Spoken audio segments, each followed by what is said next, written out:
DZRH, Elizalde. Forget the past, it's time to mend. A corporate thing. So, ang sinasabi ko na lang,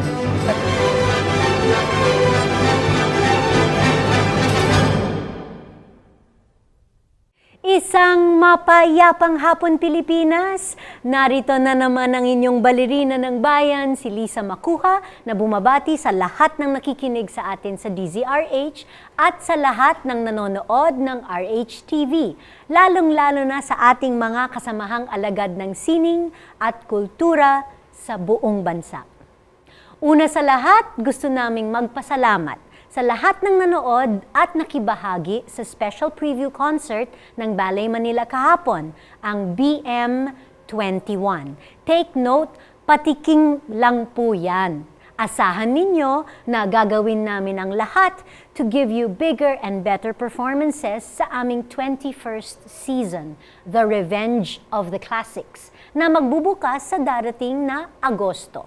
Samantala, pwede ninyong sundan ang aming mga workshops, events at performance schedules sa aming Facebook, Twitter at Instagram accounts na Ballet Manila at sa aming website na www.balletmanila.com.ph.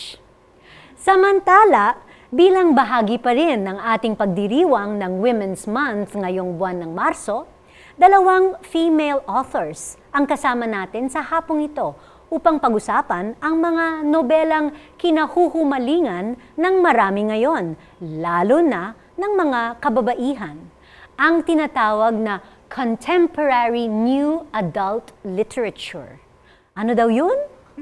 Malalaman natin sa ating masayang kwentuhan kasama ang mga nobelistang sina Kate Evangelista and Chrissy Peria ng Spark Books.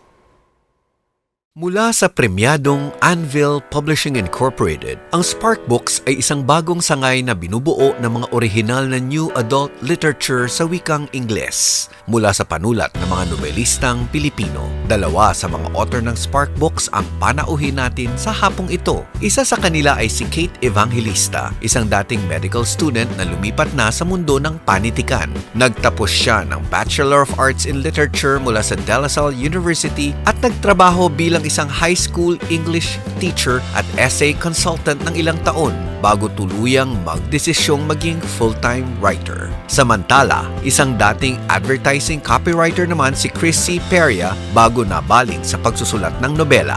Ang kanyang unang nobela na pinamagatang All's Fair in Blood and War ay itinanghal na Best Romance in English sa 2014 Filipino Reader's Choice Awards. Isang mainit na pagbati ang hatid ng Art2art sa mga new adult literature authors mula sa Spark Books, sina Kate Evangelista at Chrissy Peria. Kasama po natin ang mga new adult literature novelists na sina Chrissy Peria at Kate Evangelista. Ladies, happy Women's Month. Happy Women's Month, Lisa. And of course, welcome to Art2art. Thank you so much for having us here. we're so happy to be here. Yes. Thank you for coming here. And of course, una sa lahat, we have to solve the mystery. Ano ba talaga ang genre na tinatawag na new adult literature? Sinabi ko nga kanina, ano ba yun? Paano ito naiiba sa mga makalumang romance novels? Well, new adult literature is targeted towards ladies and men and ladies in their early to mid-20s. It's different from the other kinds of literature because it usually tackles the issues they face. Mga first job, mga pag-graduate ng college. They're stepping into a new part of their life, and that's what new adult literature tackles. Oh, so that's the meaning of new adults. Yes. Yung mga tipong on the brink, of adulthood. Yes. Becoming, kumbaga, reality bites, Yes. no? Tapos na sa school, it's the job, it's the career now, Yes. or the romance that, Because it's different po kasi yung YA, which is young adult. It tackles teens 13 to 18. Okay. Tapos yung new adult po, from 19 to 25. Kasi yun yung time of our life where we are experiencing new things that are not necessarily within the teenage years or high school years. So, like here in our country, in high school, we don't experience first jobs. Not all high school students have that. Not like in the United States. Even if you're in high school, you can start working already, Yeah. part-time jobs. Here, it's more of after you graduate. So like in college, if you're a working student. So these are the stories that it tackles. Because ang layo na kasi from young adult to adult eh. Iba na yung iba na yung mindset pag teenager tapos adult. So readers were looking for that time in their life na hindi pa masyadong adult, pero they're not teenagers anymore either. I see. And that's what age to what age? 19 to 25. 19 to 25. Okay. Okay, so now that we know what new adult literature is, can you tell us your individual stories? Paano kayo naging interesadong sa pagsusulat ng nobela? How did you prepare for writing your first novels? And paano kayo nainganyo sa mundo ng panitikan at sining? I used to Chrissy write first. Yes. I used to write dati pa, back in college, even in high school. Especially in college, we did a lot of writing for our literary publication in school. So, nung mga panahon na yun, the usual chasing after the literary dream, we'd attend workshops and stuff. Pero as we grow older, when we go to work, minsan nawawala na yung writing eh. Thankfully, Mina Isguera, she's one of the local Filipina writers who writes romance. She started a class and then she started inviting people. If you want to write romance, let's write it together. And then we set up a community. Our goal was just to publish our first book. We wanted to write romances. Here's how we do it. We support each other.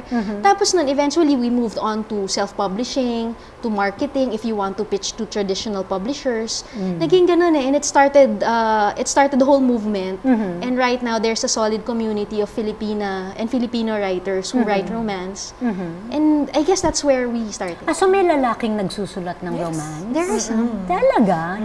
I mean, Konti sila. weird. Meron, Okay. ako po, like, Kate, sa ikaw college, naman. may in terms of like guys writing Filipino romances, yung isa ko pong professor sa college, nagsusulat po ng under a pen name. Na babae? Hindi, lalaki po siya. Yeah, It's I like, know, but he writes, under a pen name na yeah, babae.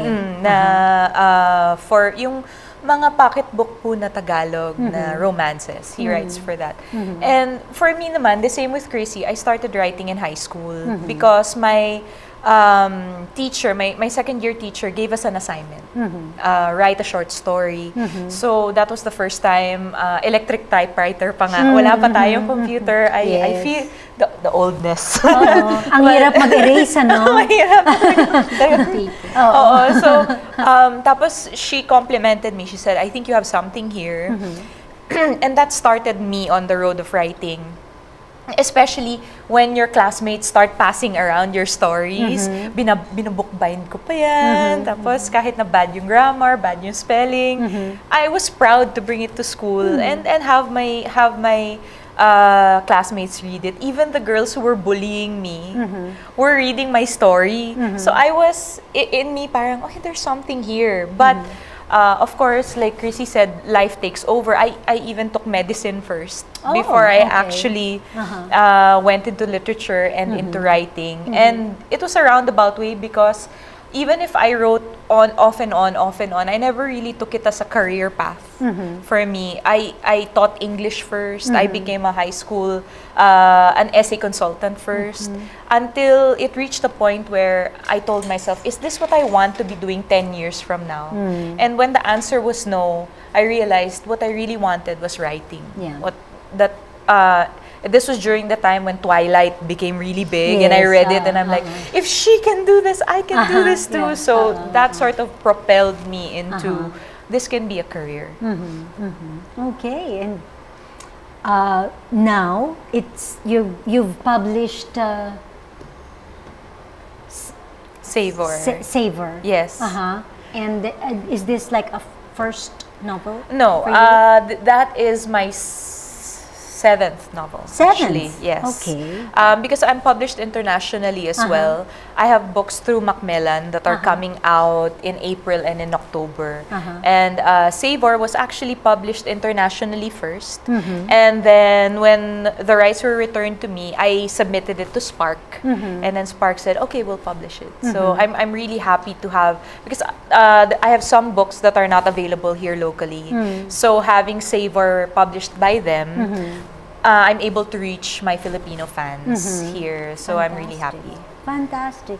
And Chrissy, ikaw naman, you have The Kitchen When it sizzles. When It Sizzles. Like Paris. Okay. And is this your first book? No. That's my second book. Second but book. It's my first with Spark. Yes. First with Spark. Okay. Tell us about Spark.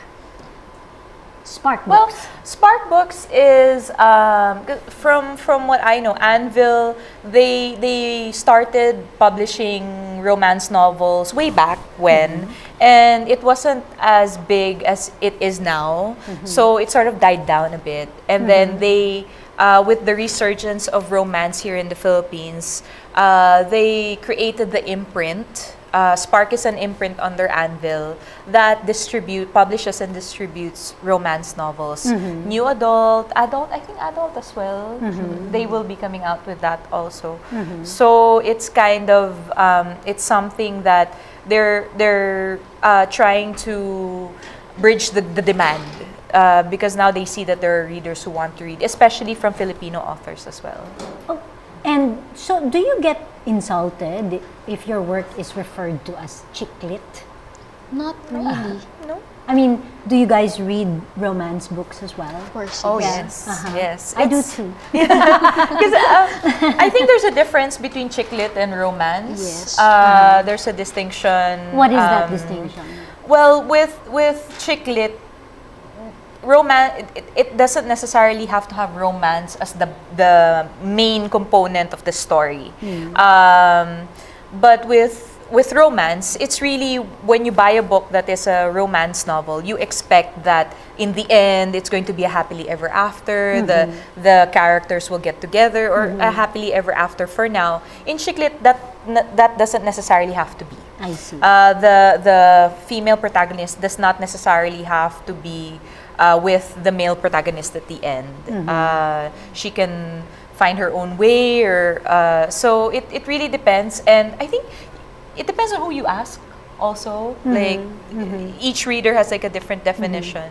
And chick lit also has a tendency to focus on personal growth. Yes. A lot of times it's career-centric, Yes. family-centric, and the romance is only on the sidelines. When it's a romance book, it's in the forefront.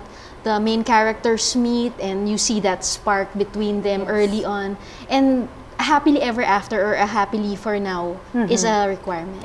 Yeah, you can't call it a romance if the characters are not together at the Really? end. Yes. Ah, I didn't know that.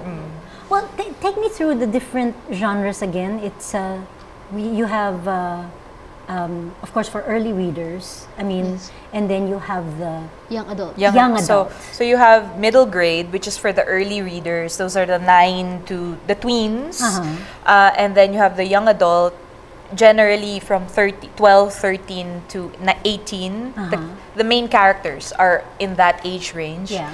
And then the new adult, 19 to 25, and then 26 onwards, that's adult already. So hindi lahat ng new adult literature is romance. No. Right. Okay. But you are romance writers? Yes. I see. Yes. Okay, it is getting clearer now. Actually, maraming mga writers na, nowadays, tuwang-tuwa pag makita ang pangalan on the cover of the book, no? But how come a lot of new adult literature writers, marami ang nagsusulat under a pen name? Does that mean they're not proud of their work? It's or- not an issue of not being proud, but a lot of people write under pen names because it feels like they can write whatever they want. Walang hiya-hiya. Parang I can, if I want to write something torrid or whatever, steamy, I can write it with more freedom if I don't put my my name on it. Hindi mahihiya ang pamilya ko. Parang ganun. And it's almost like you step into a persona also. It allows you, like with Beyonce, when she performs, she's Sasha Fierce. She's not Beyonce on stage. So I would think that those, because I haven't used the pen name yet, but for my friends who do use pen names, it's more of going into that mindset. Sometimes it's like, let's say there's Kate, that's the sister, the mother, the daughter. Yeah. And then if I use a pen name, that's me, the writer. So it's a different way of thinking. Or at the same time, if you also write steamier romances with more with bed scenes and more which situations that you don't necessarily want other people to know that you wrote it. That's also why they use pen names. Okay. So yung... Okay, now I get it. It's all like, I'm closing the door now. I am now... Yes. Yes, okay. And also for work, some of them, they don't want their workplace to know that they wrote these novels. So yeah, it could be part of that too. Oh, but maybe they don't want their boyfriends to know. That they're the subject of research. I'm joking. Okay. Okay, what are the current trends in your genre in terms of themes and subjects? What are readers looking for now? Well, I think with romance, you really have it's the same tropes that you're looking for anyway. Best friends falling in love. You have boy next door. It depends really on. It's not necessarily what's popular right now, or well, that's the great thing about especially with contemporary romance. It's a lot of readers use it like a palate cleanser between reading fantasy or paranormal or sci-fi.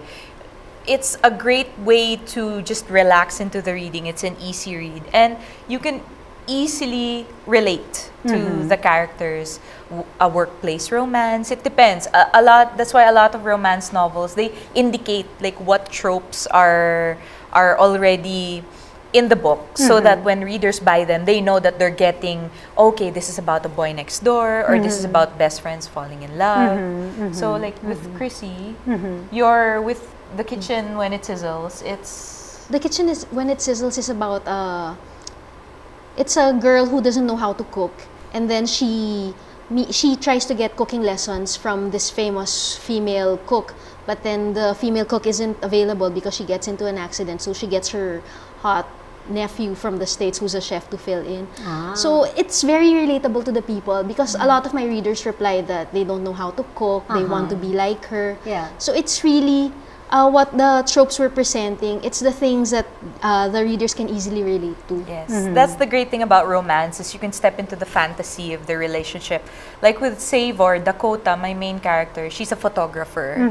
And for her final project in college, she needs to do a 10-picture introspective. And as it so happens, she meets a really famous indie rock band, and she immediately develops attraction to the bassist, to Luca, and that's where he says, okay, if you want to take pictures of us, you have to live with us for a month. Wow. So she's like, Dream job. yeah, so she's Okay. like, okay, I'll do that. So it's kind of that. You're stepping into the persona of the main character, and you're like, so what if I could live with a really famous rock band for a month? So that's that kind of, or what if I can get cooking lessons from a really hot chef? Right? So it's that kind of fantasy wish fulfillment. Yeah. Yes, that's right. Okay. Marami pa po tayong pag-uusapan tungkol sa mga new adult literature kasama ang mga manunulat na sina Kate Evangelista at Chrissy Peria. Dito pa rin sa Art2art, magbabalik po kami pagkatapos ng ilang paalala. Programang hatid ay sining at kulturang para sa lahat. Magbabalik ang Art2art. Schedule ng mga inaabangang konsyerto. Update sa mga magagandang panoorin sa mga tanghalan at teatro. Narito na ang Art2art Calendar. Narito ang ating arts calendar. Sa teatro, inihahandog ng Tanghalang Ateneo ang Kalansiaw ni Rene Villanueva bilang panghuling palabas ng kanilang 37th season. Batay sa mga tunay na kaganapan, ang Palangka First Prize winning play na ito ay mapapanood sa March 30 at 31, April 1 at 2, April 5 to 9, at April 12 to 16, alas 7 ng gabi, samantalang ang mga Saturday matinee shows ay tuwing alas 2 ng hapon sa Rizal Mini Theater ng Ateneo de Manila University.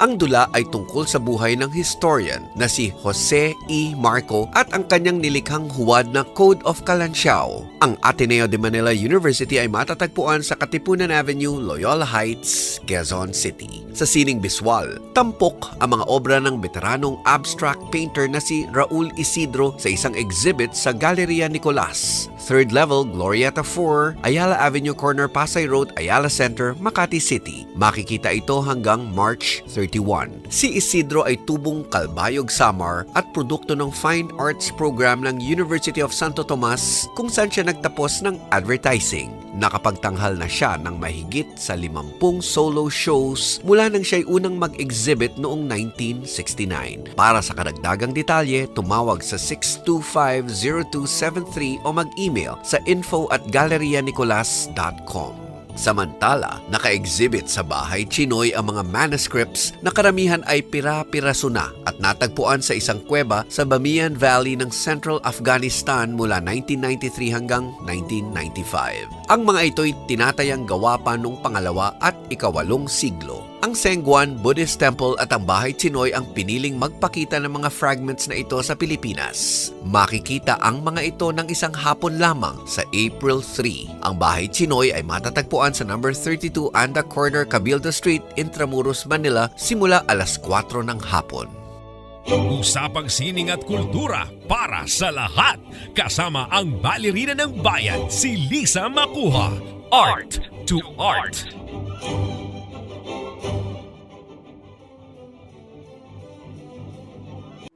Kasama pa rin natin ang mga Filipina romance novelists na sina Kate Evangelista at Chrissy Peria. Okay, Chrissy, you mentioned earlier that your class actually tackled the self-publishing issue. What is self-publishing? What are the pros and cons of self-publishing? Self-publishing is when you don't go through the traditional middleman pagka maglalabas ka ng libro. Usually kasi our books that are in the bookstore, usually we have big companies that put them out. Like in our case, it's Spark. But in case you want to do it yourself, pwede kang maglabas ng sarili mong book either through digital or print. So you will take care of everything that the publisher does. Ikaw ang magpapa-edit, ikaw ang magpapa-design ng book, ikaw ang magpapagawa ng cover, and then you do the selling yourself and the printing. So it's a very mahirap difficult. Yes, very. You have to be, if you want to be professional about it, napakahirap talaga. But then it's very doable, especially ngayon na you don't have to stick to print books. May mga international sellers tayo like Amazon, you can put your books on digital first. Yes. So that's cheaper because you don't have to spend on the printing. Although at times there's still dissatisfaction when you see your book in print. Oo naman, iba So din. it's nice to do both. Than a digital file. Kasi dream ko yun, like, just before I got published, traditionally kasi ako, I didn't go into self-publishing. Baka sa future, that's what I'm going to do. Kasi mas comfortable ako with isusulat ko na lang siya and then I will be working with the editors and the proofreaders, ganyan. Syempre, less hassle nga naman for me, no? And hindi ko na kailangan maghanap ng freelancers to, Pero maganda din kasi yung freedom na makukuha mo with self-publishing. Ang dami kong mga kaibigan na nagsa-self-publish sila. Kasi yung story na gusto nila, nalalagay nila talaga. Minsan, when you work with traditional publishing kasi pag sinabi ng editor, kailangan mong tanggalin to kasi hindi siya nag-work dun sa story. As a writer, minsan mahirap talaga. I mean, pag sasabihin sa'yo na cut mo to, itong chapter na to. Kaya, mas nakikita nila na mas may freedom. Kaya nga, yung Wattpad, napaka-popular dito sa Pilipinas. Kasi, doon talaga, lalagay mo talaga yung mga stories mo. And free siya. A lot of readers can find you sa Wattpad. And parang self-publishing na rin siya. Although it's free. Tapos yung So mga... how can you earn kung ganon? You don't? Oh, no. When you're starting out, like, yun nga, sa Wattpad kasi free siya. Pero may mga places naman tayo, katulad ng minention ni Chrissy, na yung Amazon, marami. Like na yun, yung bago, yung Radish Fiction. Para din siyang Wattpad, pero you get paid. You can set your stories either sa premium or freemium or free. So, yung sa free, katulad ng Wattpad, free siya. Or do sa freemium, first 3 chapters are free, tapos yung susunod na mga chapters, weekly ang labas. Pero kung gusto mo nang basahin na yon, pwede mo na siyang bayaran. Tapos yung premium naman, nakalock talaga yung chapters. Free yung first 3, tapos babayaran na yung succeeding chapters. Kaya nakakatuwa din siya kasi hindi ka na kailangan pumunta sa traditional publisher to get published. But at the same time, nandun din yung community na parang Wattpad. So, nandun din yung mga readers na ifo-follow ka talaga on a weekly basis, chapter by chapter. Okay. Mabalik tayo sa new adult novels. When writing the steamy scenes, so where do you draw the line? You know, may censorship ba sa novels? Usually, when we talk steamy novels, may mga degrees yan eh. You have, may mga heat, that's what we call heat levels. May 0 yung walang steam at all. There's 1, some kissing. There's 2, parang base, ano? First base, second base, third base. Okay. Sa 2, there's a bit of implied na mga sexy scenes, but it happens behind the doors. And when you start with 3, 4, and 5, ayan, open door na. May mga graphic descriptions na, pero yung mga degrees nagpapalit pa rin from 3, 4, and 5. So ano yung 6? 5 ang max. 6, I don't want to think about it. Kaya nga ito, like, with Savor, aaminin ko, maraming steamy scenes. Kaya siya may R sa likod ng cover. So may MTRCB din. Yes, so ang mga para makita. Hindi naman sa lahat, pero ni-request ko talaga na, kaya nga nakalagay din, not recommended for readers below 18 years old. So, kasi syempre, ayaw din naman natin na susugurin ka ng magulang. Oo nga naman. Ano itong mga sinusulat na binabasa ng anak ko? Hindi. So, it's maganda din na nakakapag-distinguish tayo na, okay, kung babasahin mo, huwag ka na ma-shock. May mga scenes ito na steamy and a bit graphic.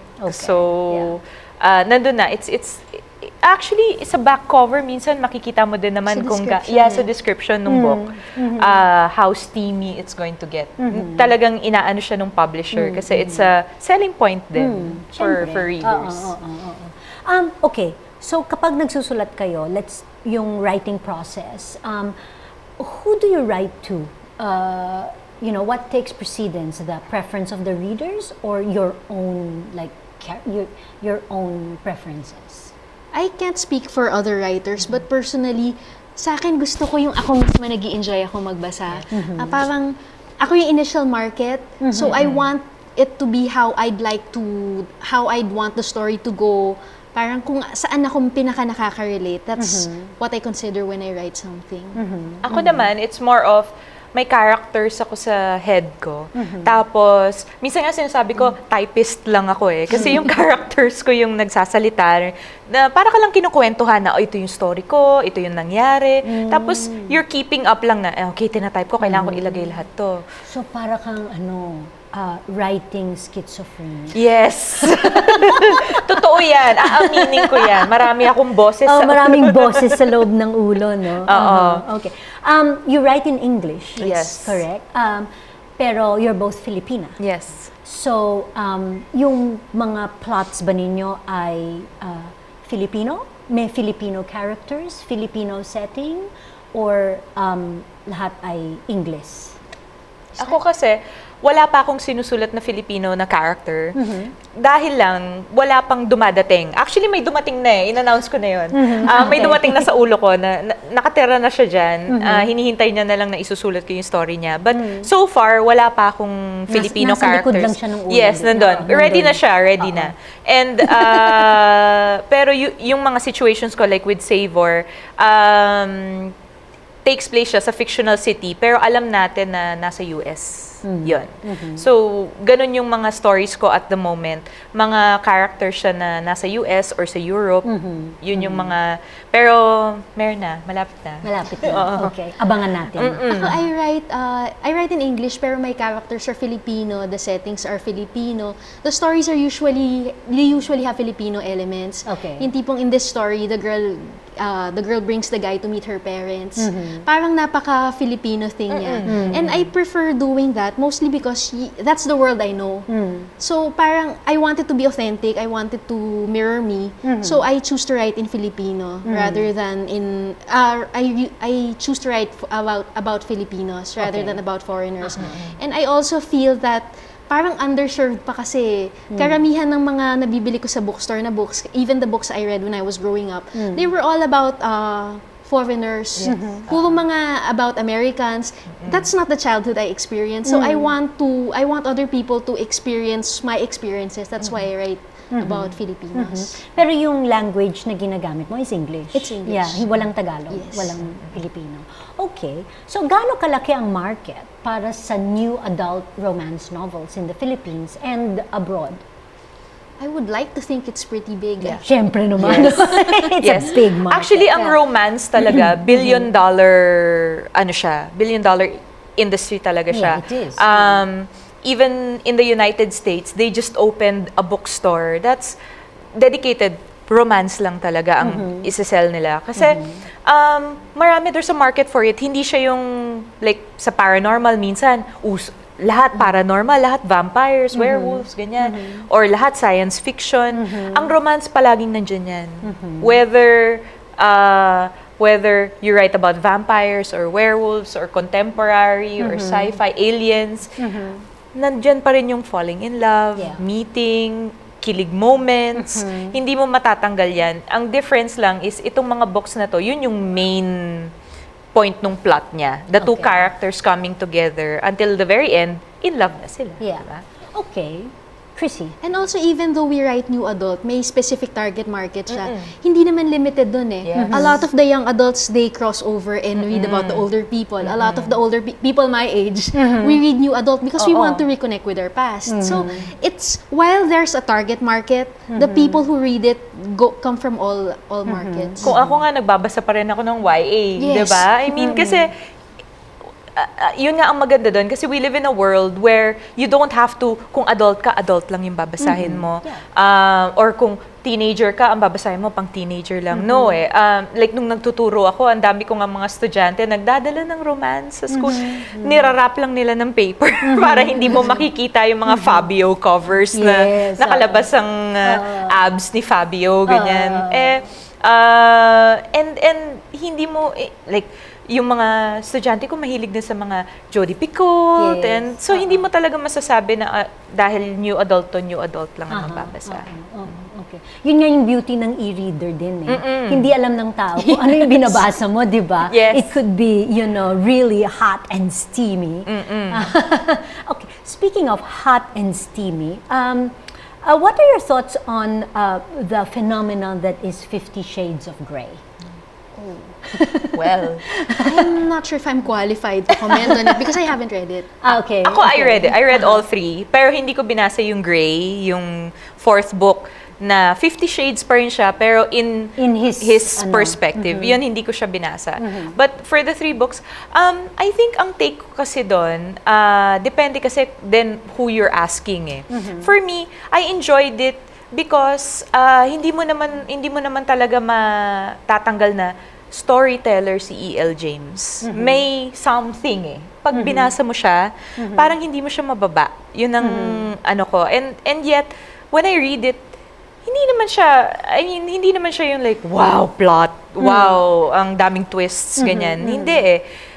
Pero gusto mong i-follow yung love story ni Christian Grey and ni Anastasia Steele. And of course, Twilight fanfiction siya. It started off Twilight fanfiction. Noon si Edward and Bella yon. Tapos pinalitan lang niya yung names to fit nga publication. And in terms naman of siyempre, marami din na novels na may mas graphic pa nga in terms of descriptions. But it really depends on how you look at it. Do you want to look at it from a literary standpoint na hindi mananalo ng Nobel Prize yan, or do you want to look at it from I'm a reader, I enjoyed it. Don't judge me for what I read, yung parang ganon. So okay lang. Yun nga lang, pag nakita mo na kasi di ba patay na pa, parang, uy, gusto kong ma-meet si Christian Grey. Gusto ko siya. And yet, pag binasa mo yung Grey, parang, parang ayoko nang ma-meet si Christian Grey. Yan yung, ganun yung, kaya hindi ko siya binasa kasi parang yung image ko of Christian Grey, maiiba pag babasahin ko yung Grey. Yun. So, yun yung, but in terms of censorship, if you want to write it that way, write it that way. We live in that world na I don't think we need to censor ourselves. Kung yun ang gusto nating isulat natin. Let the readers decide. But does it ever, when you're writing, does it ever cross your mind na you're writing not just for women readers, but for men as well? Ako, no, I don't really think of it that way. Parang more of, ito yung story ng characters ko. Kung sino man ang makaka-appreciate nun, whether female, male, hindi ko na iniisip yon. It's more of, nasulat ko siya, ang sarap ng feeling na nasulat ko siya, and ito, world, please take care of my baby. Yung gano'n na lang. Kasi once you finish writing it, wala ka ng control doon. Yes. It's the reader, nasa reader na ownership na nila yon. So, I can't say na, please like it, ganyan. It's up to them na. That's true. I don't consciously think of it naman kasi when we write talagang, I just want to bring the story out. And if guys want to read it, fine, that's even better. Kasi that's a wider reader base for me. That's right. Okay, so what are your current works and where can we find them? Saan mahahanap? Well, the Spark books, they're available everywhere sa National Bookstore, Power Books. Actually, they will be on sale sa summer sale, I think. Kasama yata sila. So, if people want to get them, now is the best time to get them. And I really suggest it parang if you had a stressful week of driving through traffic. You're saying this to hindi lang yung mga babaeng nakikinig sa atin ngayon, pati sa mga lalaking nakikinig sa atin ngayon. Everyone talaga. If you want to just take a weekend, go to Starbucks, get your favorite drink, and read, sarap na relaxation yun after the whole week of traffic. So, available naman siya everywhere sa National and Power Books. And it would be a good idea for guys to read it so they know how a woman's mind works. Oh, nga no. Makakuha din sila ng idea na this is what I'll do next. Ano nga speaking of 50 Shades of Grey, the husband. Ito husband. Research. Really, I think guys talaga din will benefit from reading romance. Because kaya nga siya popular with the ladies kasi there's something there that, you know, and I think we as ladies deserve to be romanced as well. And minsan nakakalimutan natin yun, yung ultimong pagbubukas lang ng pinto. Pag uupo ka, hihilain yung upuan. The act of romance is not dead. Yes, of course. Yeah. It's a must, yes. diba? Okay, and very quickly, advice to young writers. Write. Yes. After that, read. Do both. Because a lot of the things you learn when you want to write, you learn it from reading, you learn it from finding out what you like reading, and using what you learned to improve your own writing. Yeah, and don't let, I just read this quote nga recently, don't let anyone else decide what kind of writer you want to be. If you want to write romance, write romance. If you want to write for young adults, write for young adults. Own it. Yeah. Own it talaga. Kasi walang makakapagsabi na, oh, ito lang yan lang ang hanggang kaya mo, or ano. No, kung talaga you want to write, kahit na ilang beses ka pang ma-reject, keep at it. Kasi you will see your dream come true. At least, yun yung nangyari sa akin na I felt like, oh no, na-reject na naman yung work ko, parang hindi na ako mapapublish. Tapos, ngayon, I have 3 books coming out this year. So, if you don't see it through, you never know. Yeah. And now there's no excuse because there's self-publishing. Yes, of course. And there's so many different Avenues, platforms for getting your work published. Yes. It's a very good time to be a writer. Yes, yes. Unlimited talaga yung possibilities. And not only for the Philippines, international. Yeah. Publish ka sa Amazon, kita ka internationally. So, ano natin din yan, it's one way for us to show that we as Filipinos can show international readers that we can write quality romances as well. Exactly. Maraming salamat sa pagbisita Thank ninyo you so dito much, sa amin, Kate and Chrissy. And of course, all the best for your writing careers, and aabangan natin to. Savor and The Kitchen When It Sizzles. Yes. Under Spark Books. Yes. Hanggang sa susunod na linggo, samahan ninyo kami ulit dito sa Art2art, kung saan ang usapang sining at kultura ay para sa lahat. Ito po ang inyong balerina ng bayan, Lisa Macuja, nagpupugay sa artistang Pilipino.